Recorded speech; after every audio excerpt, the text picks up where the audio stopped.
Deputy Speaker. Deputy Speaker, despite most of us in this place having turned our minds to the forthcoming election, it's also worth us reflecting on what's happened and been achieved in this term of parliament. Of course, the 2022 election brought us a new federal government and, mercifully, an unprecedented number of independents. And this has undeniably helped lift the tone of the parliament and helped ensure some good outcomes. For instance, we finally established the National Anti-Corruption Commission, something I and many others have long called for. This parliament has also enacted some reforms on climate change which, whilst far from perfect, were needed after 9 years of inaction by the previous government. Other notable outcomes championed by the crossbench include making the Stage 3 tax cuts fairer, reforming the aged care system and making HECS indexation more affordable for students and those with student debts. Deputy Speaker, particular highlights for me have included legislating a date to end live sheep exports, banning credit card use for gambling and busting Julian Assange out of Belmarsh Prison, all issues I have pushed hard on for many years.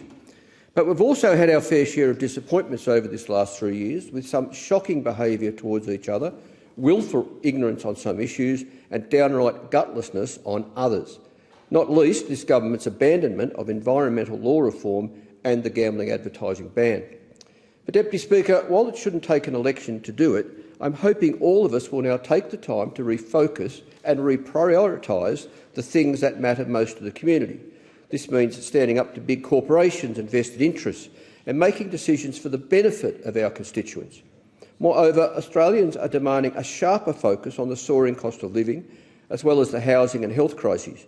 It's not enough to tinker around the edges anymore and to pretend the job's been done.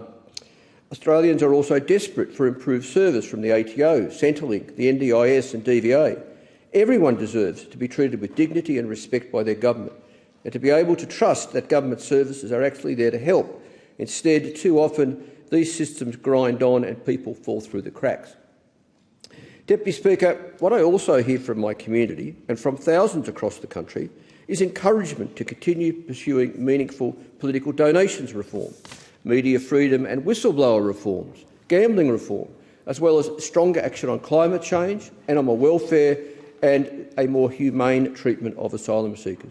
So, Deputy Speaker, I plan to take these priorities forward and, should the people of Clark choose me again, I will do all I can to progress them in the next parliament.